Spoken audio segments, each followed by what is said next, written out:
Precisamos de unção nos púlpitos e ação nos bancos. Pode acontecer de um crente ficar muito tempo no estágio de criancinha espiritual e depois, de repente, despertar e amadurecer espiritualmente, tornando-se fervoroso nas batalhas do Senhor e manifestando um intenso amor pelos perdidos.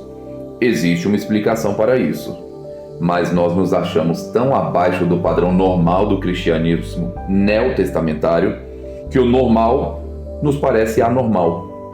O segredo da transformação a que me referi acima é que houve um momento em que essa pessoa lutou com Deus, como Jacó, e saiu da luta esvaziado do seu ego, mas fortalecido com poder mediante o seu espírito. Para se ter uma vida vitoriosa, 2 elementos são indispensáveis: visão e fervor. Sabemos de homens que lutam contra fortíssimas oposições da crítica carnal humana e tomam de assalto os picos pedregosos do território inimigo, tão somente para fincar a cruz de Cristo em lugares onde habita a crueldade. Por quê? Porque tiveram uma visão e se encheram de intenso fervor. Alguém já advertiu que não devemos estar tão envolvidos com o céu a ponto de sermos totalmente inúteis na terra. Se há um problema que esta geração não enfrenta, é esse. A verdade nua e crua é que estamos tão envolvidos com a terra que não temos nenhuma utilidade para o reino dos céus. Irmãos, se fôssemos tão eficientes na tarefa de enriquecer nossa alma quanto o somos na de cuidar dos nossos interesses pessoais, constituiríamos uma ameaça para o diabo. Mas se fôssemos ineficientes no cuidado de nossos interesses, como o somos nas questões espirituais, estaríamos mendigando. Alguns anos atrás, George Jenkins ensinou-me uma verdade usando um argumento bastante lógico. Ter visão sem missão torna-nos visionários. Ter missão sem visão leva-nos a trabalhar demais. Ter visão e missão faz de nós missionários. E é mesmo. Isaías teve uma visão no ano da morte do rei Uzias. Talvez haja alguém à nossa frente impedindo que tenhamos uma visão ampla de Deus. O preço a ser pago pelo crescimento espiritual é bastante elevado e às vezes doloroso também. Você estaria preparado para ter uma visão a esse preço? A perda de um amigo ou de sua carreira? E para essa transformação de alma, não se oferecem descontos especiais. Se alguém deseja apenas ser salvo, santificado e só, não há lugar para ele nas fileiras do Senhor. Isaías teve uma visão em 3 dimensões. Vejamos Isaías 6, versículos 1 a 9. Seu olhar se dirigiu para o alto, viu o Senhor, para dentro de si, viu a si mesmo, e para fora, viu o mundo. Sua visão tinha altura, viu o Senhor alto e sublime, profundidade, viu as profundezas de seu coração, e largura, viu o mundo. Foi uma visão da santidade. Oh, amados, como nossa geração precisa ter uma visão de Deus em toda a sua santidade. E foi uma visão da iniquidade. Estou perdido, de lábios impuros. E foi uma visão do desalento divino implícito nas palavras: quem há de ir por nós?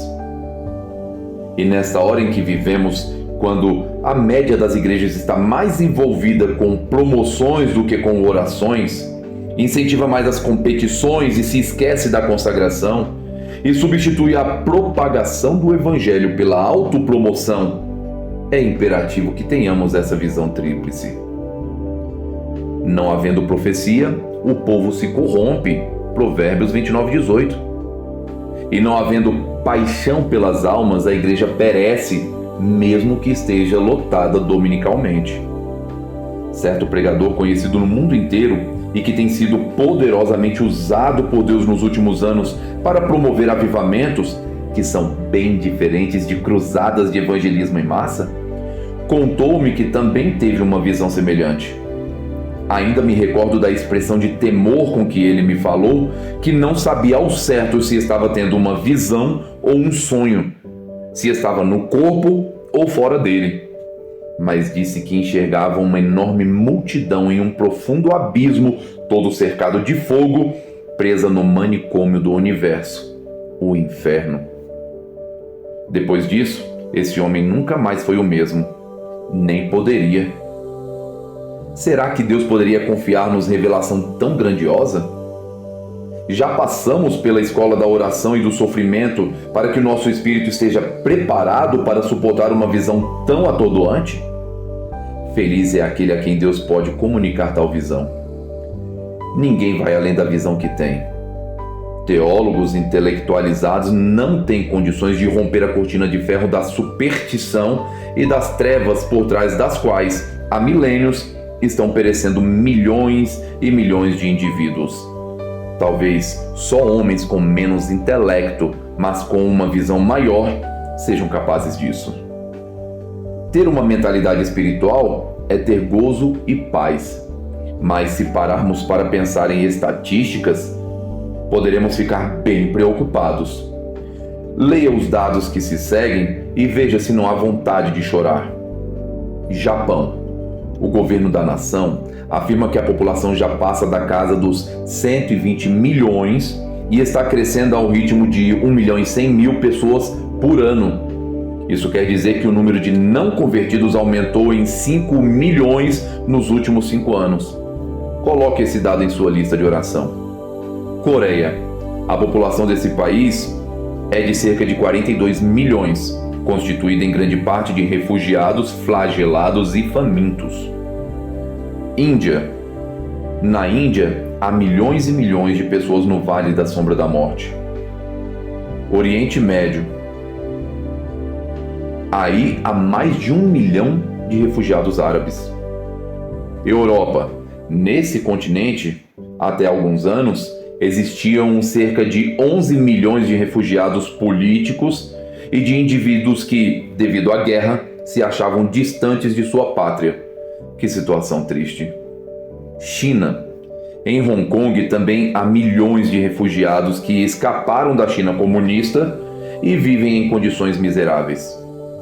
E para aumentar nossa responsabilidade, basta lembrar que há cerca de 20 milhões de judeus, 350 milhões de muçulmanos, 200 milhões de budistas, 350 milhões de confucionistas e taoístas, 500 milhões de hindus, 100 milhões de shintoístas e milhões de adeptos de outras seitas pelas quais Cristo morreu e que ainda não receberam a mensagem do Evangelho.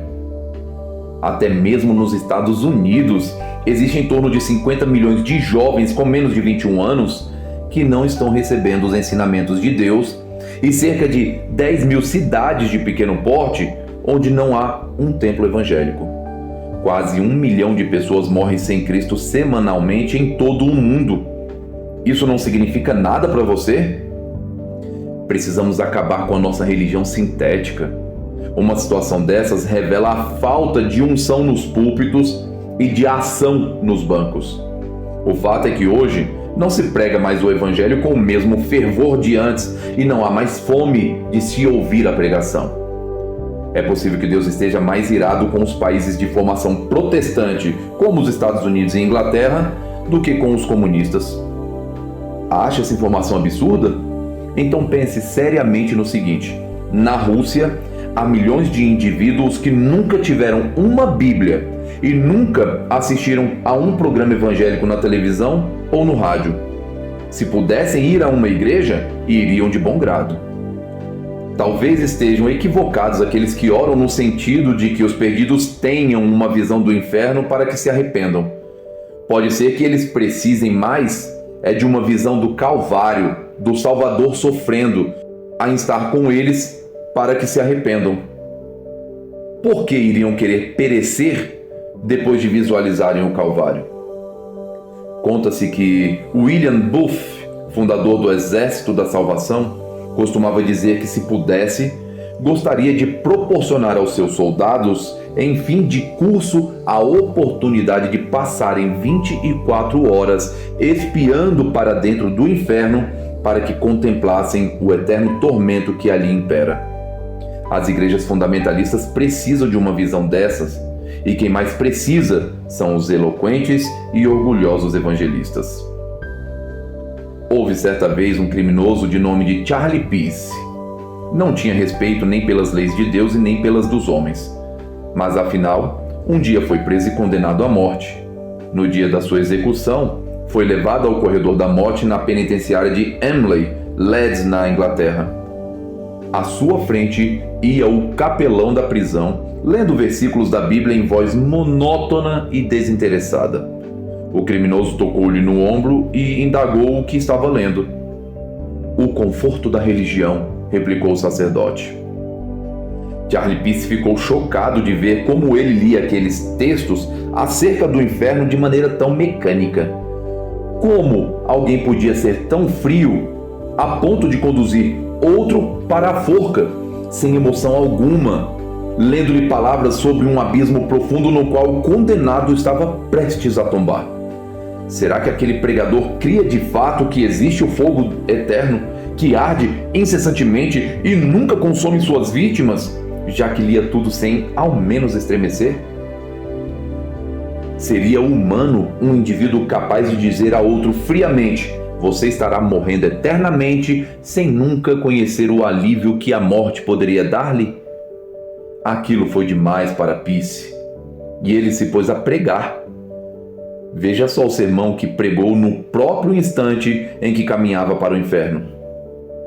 "Senhor", disse, dirigindo-se ao capelão, "se eu acreditasse nisso em que você e a igreja dizem crer, andaria por toda a Inglaterra só para salvar uma alma, e se preciso fosse, iria de joelhos, mesmo que a superfície dela fosse recoberta de cacos de vidro, e acharia que teria valido a pena."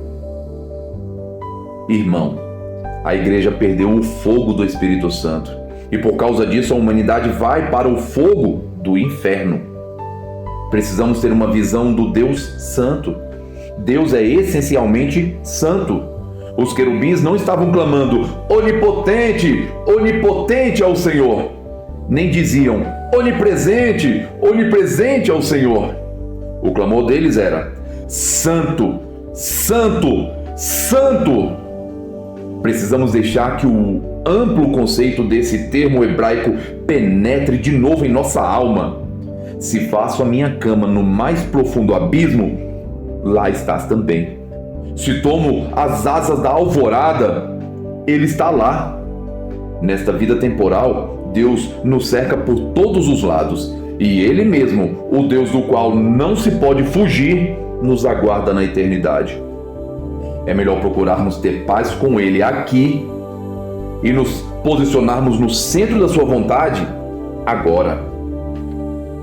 Um bom estímulo para nossa alma seria permanecermos trementes na presença desse Deus Santo todos os dias antes de sairmos para o trabalho. Aquele que teme a Deus não teme os homens. Aquele que se ajoelha diante de Deus não se curva em nenhuma situação. Se tivéssemos diariamente uma visão desse Deus Santo, iríamos sentir-nos deslumbrados diante da sua onipresença, extasiados ante sua onipotência, silenciosos diante da sua onisciência e quebrantados diante da sua santidade. E a santidade dele se tornaria nossa. A maior vergonha dos nossos dias é que a santidade que ensinamos é anulada pela impiedade do nosso viver. Um pastor de vida santa torna-se um instrumento poderosíssimo nas mãos de Deus, disse Robert Murray McCheyne. Antes de Isaías passar pela experiência descrita no capítulo 6 de seu livro, ele proferiu uma série de ais para diversas pessoas. Mas naquele momento, ele viu a si mesmo e disse: "Ai de mim! Sou eu mesmo, Senhor, quem está precisando de oração", diz um hino negro espiritual. E como isso é verdade? Será que não há quadros com imagens impuras penduradas nas paredes da nossa mente? Não haverá alguma impureza escondida em algum cantinho do nosso coração? Será que poderíamos convidar o Espírito Santo para caminhar conosco de mãos dadas pelos corredores dele? Não haverá em nós intenções ocultas, motivações secretas e quartos fechados cheios de toda sorte de impurezas a controlar nossa alma? Em cada um de nós existe 3 pessoas: a que nós achamos que somos, a que os outros pensam que somos e a que Deus sabe que somos. Literalmente, somos muito mais condescendentes com nós mesmos e por demais rigorosos com os outros, a não ser quando estamos buscando intensamente a verdadeira vitória espiritual. O eu ama o eu, embora se diga a respeito de São Geraldo Magela que, pela graça de Deus, ele amava a todas as pessoas, menos Geraldo Magela. Que belo exemplo para nós! Mas na maioria das vezes, escondemos de nós mesmos nosso verdadeiro ser para que não fiquemos enojados ante a realidade. Vamos pedir a Deus que seu penetrante olhar localize esse corrupto, impuro e mal cheiroso ego para que ele seja arrancado de nós e crucificado com ele, para que não sirvamos o pecado como escravos. Romanos 6,6. Não adianta dar outros nomes ao pecado. Continua sendo pecado. Algumas pessoas se justificam assim: aquele sujeito ali tem um gênio dos diabos. O que eu tenho é ira justa. Ela é super sensível, mas eu sou irritável porque tenho problemas de nervos. Ele é ambicioso demais. Eu estou apenas ampliando os negócios. Que sujeito mais teimoso. Eu tenho convicções firmes. Ela é muito orgulhosa. Eu tenho gosto muito apurado. É muito fácil encontrarem-se justificativas para todos os tipos de pecado. É só querer. Mas quando o Espírito Santo nos sonda o coração e conhece o que vai em nós, não passa a mão em nossa cabeça, nem tampouco nos lesa.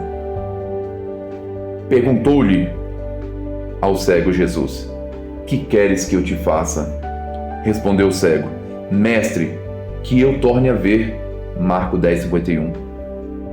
Vamos nós também pedir visão a Deus, uma visão para o alto, para dentro de nós e para fora. Assim como aconteceu com Isaías, ao olharmos para o alto, veremos o Senhor em toda a sua santidade. Ao olharmos para dentro de nós, iremos ver-nos exatamente como somos e enxergaremos nossa necessidade de purificação e poder. E ao olharmos para fora, veremos um mundo que está perecendo sem o conhecimento do Salvador. Sonda-me, ó Deus, e conhece o meu coração. Prova-me e conhece os meus pensamentos. Vê se há em mim algum caminho mau e guia-me pelo caminho eterno. Salmo 139, versículos 23 e 24. Só então teremos unção nos púlpitos e ação nos bancos.